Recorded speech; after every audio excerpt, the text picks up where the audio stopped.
Sir ನಮಸ್ಕಾರ. ನಮಸ್ಕಾರ.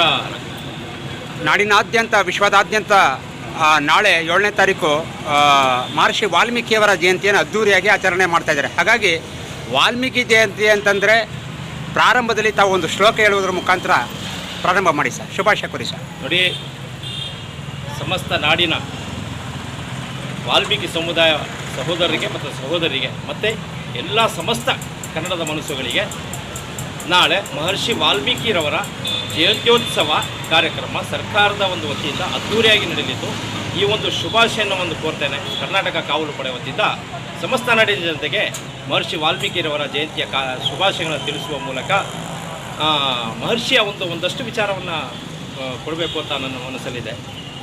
ಮಹರ್ಷಿ ವಾಲ್ಮೀಕಿಯ ಒಂದು ರಾಮಾಯಣದ ಒಂದು ಏನಿದೆ, ಒಂದು 24,000 ಶ್ಲೋಕಗಳು ಒಳಗೊಂಡಂತೆ 7 ಖಂಡಗಳು ಒಳಗೊಂಡಂತೆ ಸುಮಾರು 4,80,002 ಪದಗಣಿತ ಕೂಡಿದೆ ವಾಲ್ಮೀಕಿ ರಾಮಾಯಣ.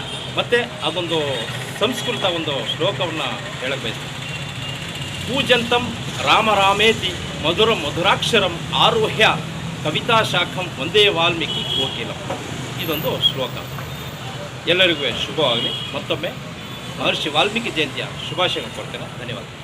ತುಂಬ ಧನ್ಯವಾದಗಳು ಸರ್. ಯಾಕೆಂದರೆ ಸ್ನೇಹಿತರೆ ನೋಡಿ, ಇವರು ಮುಸಲ್ಮಾನ್ ನನ್ನ ಆತ್ಮೀಯ ಸಹೋದರರಾಗಿರ್ತಕ್ಕಂಥ ಎ ಅಬ್ದುಲ್ ಮಾಲಿಕ್ ರವರು ಮಹರ್ಷಿ ವಾಲ್ಮೀಕಿಯವರ ಒಂದು ಶ್ಲೋಕವನ್ನು ಹೇಳುವುದರ ಮುಖಾಂತರವಾಗಿ ನಿಜವಲ್ಲೂ ಭಾಳ ಹೆಮ್ಮೆ ಆಗುತ್ತೆ. ಹಾಗಾಗಿ ಇವರಿಗೆ ನನ್ನ ಹೃದಯಪೂರ್ವಕ ಧನ್ಯವಾದಗಳು ಸ್ನೇಹಿತರೆ. ನಮಸ್ಕಾರ. ನಮಸ್ಕಾರ. ನಾಡಿನ ಸಮಸ್ತ ಜನತೆಗೆ ಶ್ರೀ ಆದಿಕವಿ ಮಹರ್ಷಿ ವಾಲ್ಮೀಕಿಯವರ ಜಯಂತ್ಯೋತ್ಸವದ ಶುಭಾಶಯಗಳು. ಶುಭವಾಗಲಿ ಎಲ್ಲರಿಗೂ. ನಮ್ಮ ಎಲ್ಲ ಕನ್ನಡ ನಾಡಿನ ಸಹೋದರ ನಾಗರಿಕ ಬಂಧುಗಳಿಗೆ ಶ್ರೀ ಮಹರ್ಷಿ ವಾಲ್ಮೀಕಿ ಜಯಂತಿಯನ್ನು ದಿನಾಂಕ 7/10/2025 ಅದ್ದೂರಿಯಾಗಿ ಸರ್ಕಾರಿ ವತಿಯಿಂದ ಆಚರಣೆ ಮಾಡುತ್ತಿದ್ದು, ಈ ಕಾರ್ಯಕ್ರಮವನ್ನು ತುಂಬ ಅಚ್ಚುಕಟ್ಟಾಗಿ ಯಶಸ್ವಿಯಾಗಿ ನೆರವೇರಿಸಲು ಸಹಕರಿಸಿ ಮುಂದಿನ ದಿನಗಳಲ್ಲಿ ವಾಲ್ಮೀಕಿ ಸಮುದಾಯದ ಎಲ್ಲ ಸಹೋದರ ಬಂಧುಗಳು ಕೂಡ ಎಲ್ಲ ಬೇರೆಯ ಒಂದು ಒಂದು ರೀತಿಯಲ್ಲಿ ಗುಂಡ್ಲುಪೇಟೆ ಪಟ್ಟಣದಾದ್ಯಂತ ಒಂದು ಜಯಂತಿಯನ್ನು ಹಮ್ಮಿಕೊಂಡು ಬರ್ತಾ ಇದ್ದಾರೆ. ಅದೇ ರೀತಿ ನನ್ನ ಸಹೋದರ ಬಂಧುಗಳು ಕೂಡ ಗುಂಡ್ಲುಪೇಟೆಯಲ್ಲಿ ವಾಲ್ಮೀಕಿ ಜಯಂತಿನ ಆ ಒಂದು ಕೋಮಿನ ಪರವಾಗಿ ಅದ್ದೂರಿಯಾಗಿ ನಡೆಸಿ ಕೊಡಬೇಕೆಂದು ಈ ಸಂದರ್ಭದಲ್ಲಿ ನಾವೊಂದು ಹಾರೈಸುತ್ತಾ ಮತ್ತೊಮ್ಮೆ ಎಲ್ಲ ನನ್ನ ವಾಲ್ಮೀಕಿ ಸಮುದಾಯದ ಸಹೋದರ ಬಂಧುಗಳಿಗೆ ವಾಲ್ಮೀಕಿ ಜಯಂತಿಯ ಶುಭಾಶಯವನ್ನು ಕೋರುತ್ತಾ ಧನ್ಯವಾದಗಳು ತಿಳಿಸುತ್ತೇನೆ. ಧನ್ಯವಾದ. ವಾಲ್ಮೀಕಿ ಜಯಂತಿಯ ಒಂದು ಶುಭಾಶಯಗಳು ನಾಡಿನಾದ್ಯಂತ ದೇಶದಾದ್ಯಂತ ಎಲ್ಲ ಕಡೆ ಮಾಡ್ತಾ ಇದ್ದಾರೆ. ಹಾಗಾಗಿ ತಮ್ಮ ಶುಭಾಶಯದ ನುಡಿಗಳು. ಶುಭಾಶಯ ನಾಡಿನ ಎಲ್ಲ ಸಮಸ್ತ ಸಮುದಾಯಕ್ಕೆ ಶ್ರೀ ಮಹರ್ಷಿ ವಾಲ್ಮೀಕಿಯವರ ಜಯಂತಿಯ ಶುಭಾಶಯಗಳನ್ನು ಕೋರ್ತಾ, ವಾಲ್ಮೀಕಿ ಜಯಂತಿ ಒಂದು ವಾಲ್ಮೀಕಿ ಸಮುದಾಯಕ್ಕೆ ಸೇರಿದಂಥದ್ದು. ವಾಲ್ಮೀಕಿ ರಾಮಾಯಣ ಅಂತ ಇದೆಯಲ್ಲ, ಅದು ಅತ್ಯಂತ ಪರಿಣಾಮಕಾರಿ ಮತ್ತು ಮಹತ್ವದ ಒಂದು ಕತೆ. ಆ ಕಥೆಯಲ್ಲಿ ದಶರಥ ರಾಮನಿಗೆ ಎಷ್ಟು ಆತ್ಮೀಯವಾಗಿದ್ದ, ಒಳ್ಳೆಯ ಪುತ್ರನಾಗಿದ್ದ.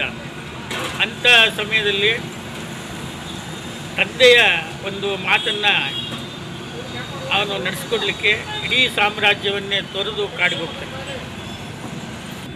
ಮಾಸ್ಟ್ರೆ, ಮಹರ್ಷಿ ವಾಲ್ಮೀಕಿಯವರ ಒಂದು ಶ್ಲೋಕಗಳು ಎಷ್ಟು ಸಾವಿರ ಇದೆ ಮಾಸ್ಟ್ರೆ? ವಾಲ್ಮೀಕಿ ರಾಮಾಯಣದಲ್ಲಿ 24,000 ಶ್ಲೋಕಗಳನ್ನು ನಾವು ಕೇಳ್ಬೋದು. ತಮ್ ರಾಮರಾಮೇತಿ ಮಧುರಾಕ್ಷರಂ ಅಂತ ಒಂದು ಶ್ಲೋಕ. ಈ ಶ್ಲೋಕ ಎಲ್ಲವೂ ಕೂಡ ರಾಮನಿಂದ ಮತ್ತು ರಾಮನಿಗಾಗಿ, ಪ್ರಜೆಗಳಿಗಾಗಿ ಎಲ್ಲವೂ ಅರ್ಪಿತ ಅಂತ. ಹಾಗಾಗಿ ರಾಮಾಯಣದಲ್ಲಿ ಅತ್ಯಂತ ಉತ್ತಮವಾದ ಎಲ್ಲ ಸಂದೇಶಗಳು ಇದ್ದಾವೆ. ಆ ಸಂದೇಶಗಳನ್ನು ನಾವು ಈ ಜನ ಅದನ್ನು ಅರಿತು ವಾಲ್ಮೀಕಿ ರಾಮಾಯಣ ಇದೆಯಲ್ಲ, ಅದು ಅತ್ಯಂತ ಮಹಾಕಾವ್ಯ ಅಂತ ನಾನು ಭಾವಿಸ್ತಾ ಈ ಸಂದರ್ಭದಲ್ಲಿ ಎಲ್ಲ ಸಮುದಾಯದವರಿಗೆ ವಾಲ್ಮೀಕಿ ಮಹರ್ಷಿಯ ಜಯಂತಿಯ ಶುಭಾಶಯಗಳನ್ನು ಕೋರ್ತಾ ಅವಕಾಶಕ್ಕಾಗಿ ವಂದನೆಗಳು.